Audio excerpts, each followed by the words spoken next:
for the Australian dollar, or there will be demand for the, let's say, the Canadian dollar, and so on and so forth. So first, we're looking for strength and weakness. 2, we're looking for correlations in the market.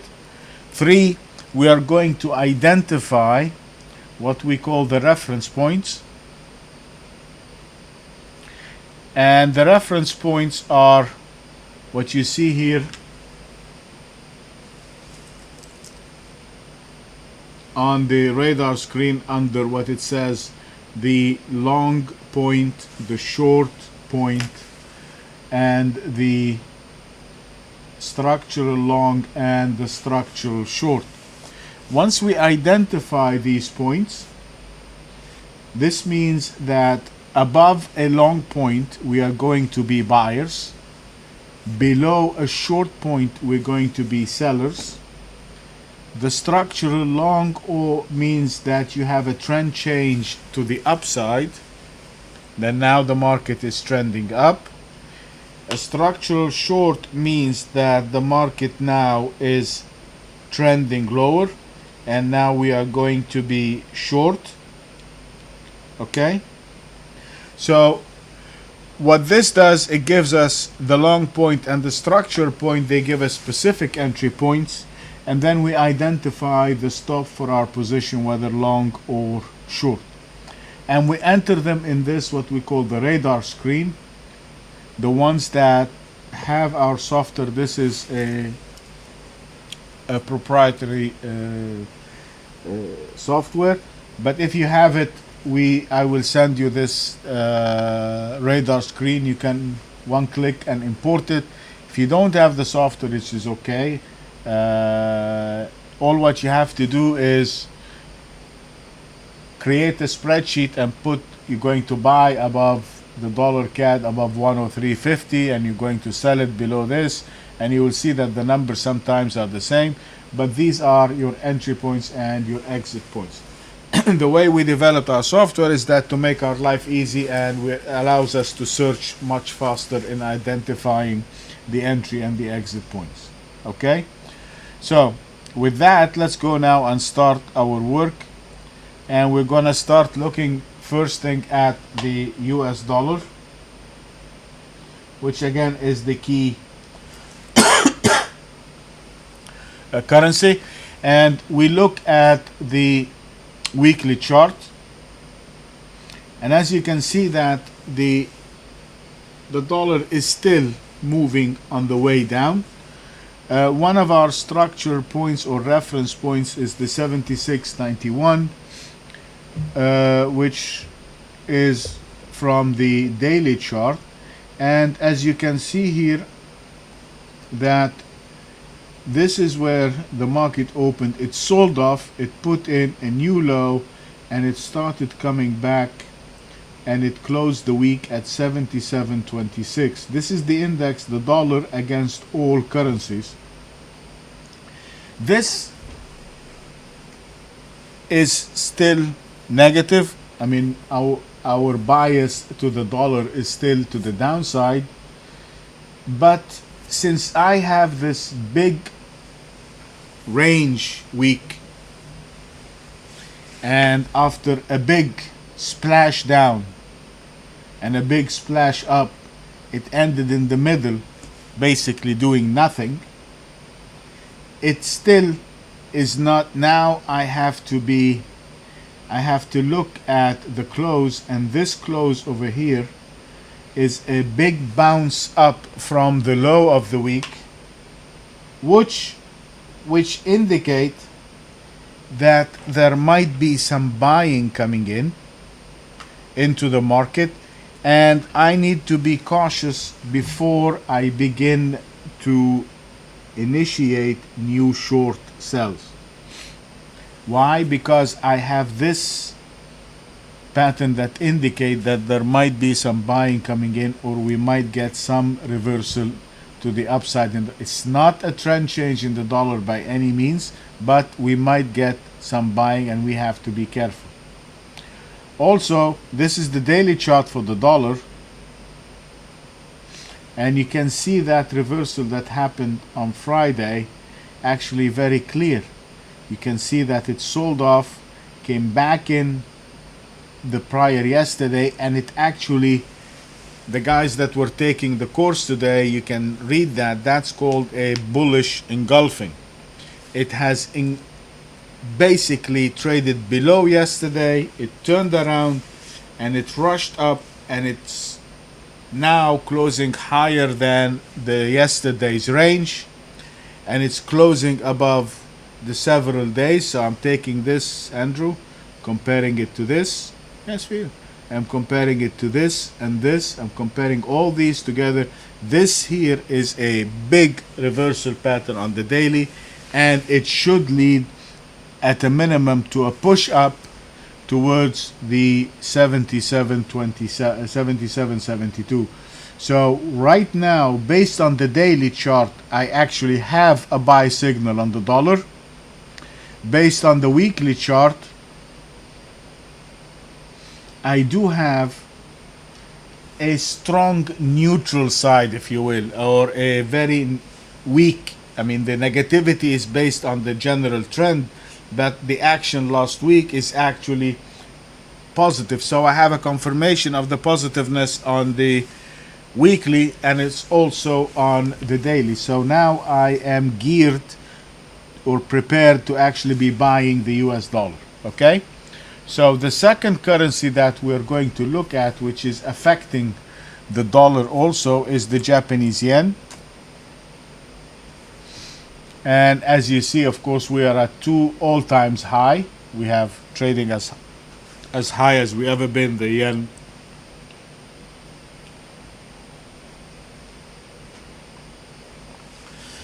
And you can see that last week for the yen, this week was a neutral week.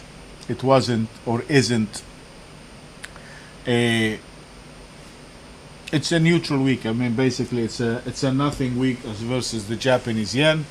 But on the weekly, we still do not have a sell signal, because again, it's like what we're talking today, above the reference point. It's above, it's in the uncharted territory. So once it reverses, then we are going to decide. So I'm going to go down to the daily chart.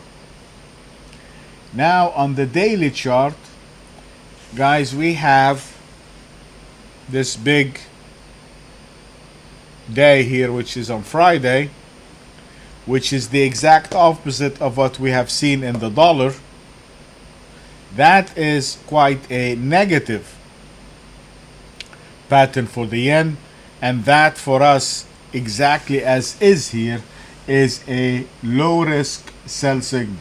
So I'm looking at this here. I have a definite sell signal on the yen, which is a low risk, and we are going to have a small stop at the above the yen. If it goes above that point, then we're going to close the short. But the yen right now is a sell signal. So now the yen is, as I said, a weak, or I have a sell signal.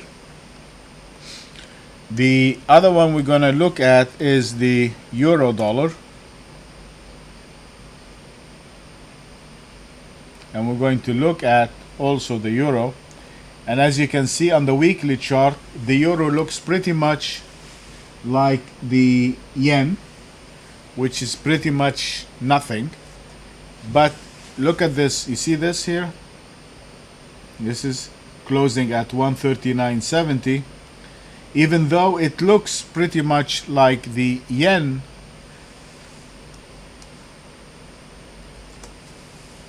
look at the yen.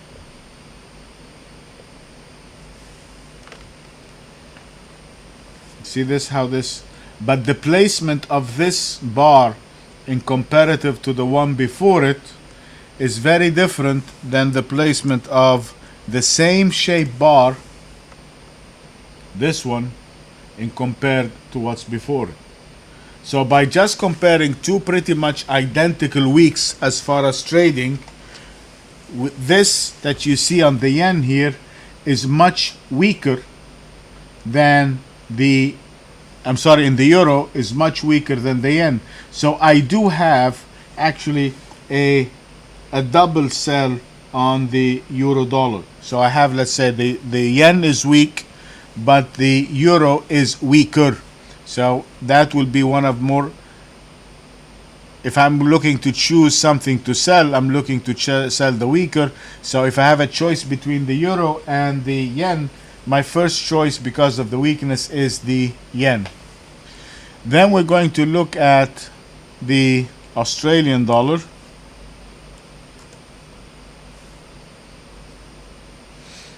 And as you can see here, this is a mirror image of the Japanese yen chart.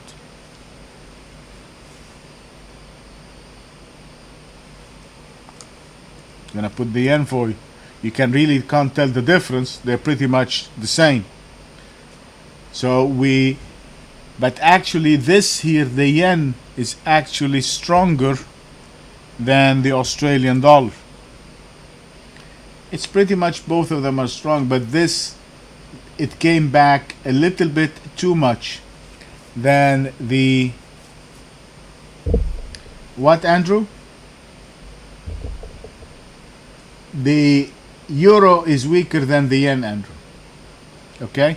And also the Aussie is weak but not as weak. So if I'm going to use the sequence, the first weak, the least weak is the yen. Then the slightly weaker than the yen would be the Australian, and then the weakest of the three is the euro. We're now going to put the British pound.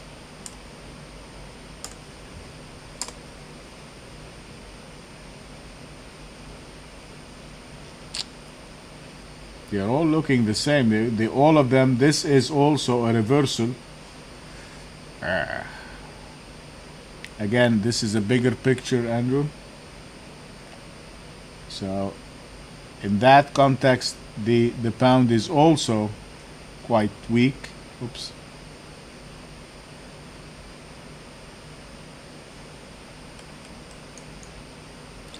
So if I expand the time frame and I go to a daily chart and I see that, and I'm going to put the euro for you. This is the chart of the euro. This is the chart of the British pound.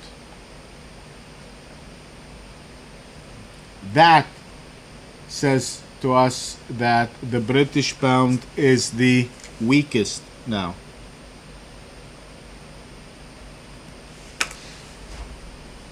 Okay, so again, because of this big area which we explained in the class, but for you guys, this is a major sell signal for the British pound.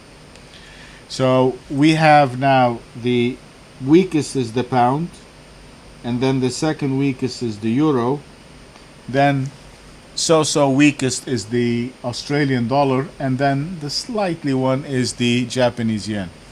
Now we're going to look at the Swiss franc.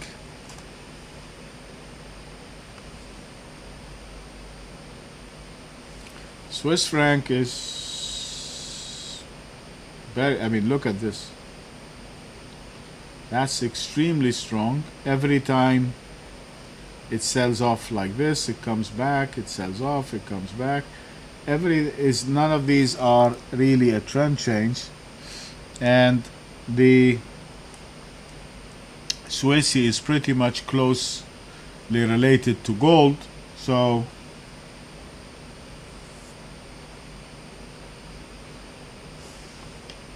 hold on, Andrew, but the euro tanked against the pound on Friday. Yes, okay, tanked against the pound on Friday. We're going to see now, what I'm doing here is the index of the currency by itself. We're going to go back and see each one by itself. So we're talking about the pound as a whole and the euro as a whole, Adrian.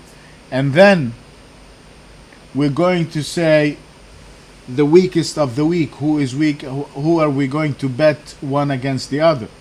So just be patient for a minute, but what we're doing now is the indexes. So the Swiss here is pretty strong. It is still backed against the gold, and as you see, it is. I mean, I can still say that we do have some sort of selling that's coming into the in the Swiss. So in this case, let's do the CAD also, just for the heck of it.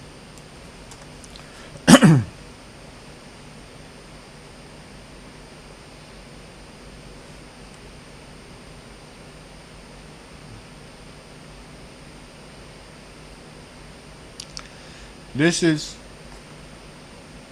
all of the currencies, guys. If you look at this, all the currencies on last week, they look like this, at a variation of what has been before it, but all of them look pretty much like this. And within that, all of these are one form or another of a sell signal. So we can assume that there is only one currency that has given us a buy signal, which is the US dollar, believe it or not, and everything else is giving us a sell signal.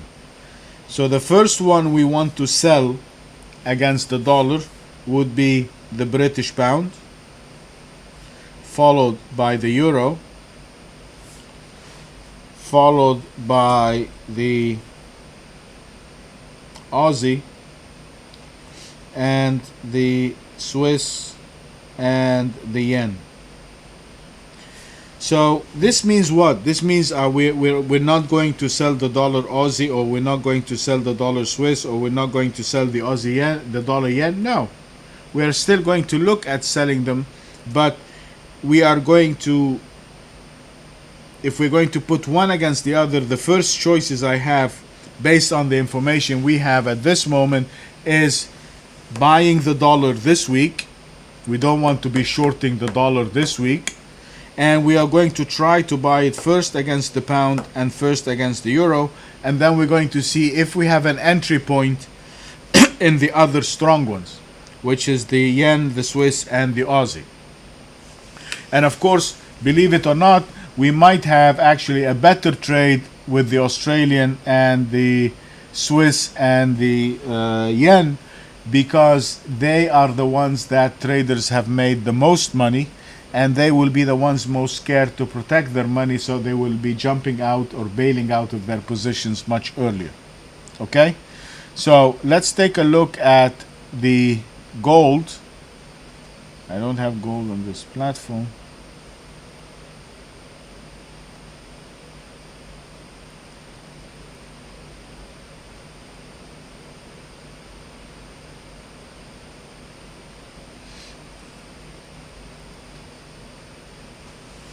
But let's see, I'm gonna put GLD. This is the chart for, it's not the gold, but it's an ETF for the gold, and you can see this thing is flying all the way up.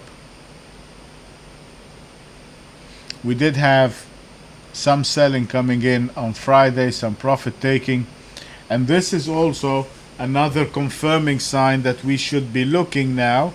If gold is going to be slightly profit taking coming into the gold, it's not a trend change, then this means they are going to be taking profit on the Aussie, they are also going to be taking profit on the Canadian, and they're going to be buying the dollar. So that is also another confirmation towards going to buy the dollar, because we can see now that there is a slight weakness in the pound. It's not in the gold. It's not a trend change, but it can push maybe down here 30-40 pounds or dollars an ounce, which is going to give us a second opportunity again for later on to buy it. But that is also a confirmation that the gold or the dollar is coming down.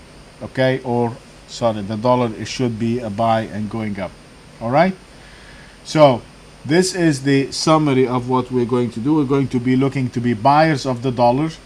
and we're going to be sellers initially of the pound, followed by the euro. Then we're going to look for the Aussie, the yen, and the Swiss in one package, and we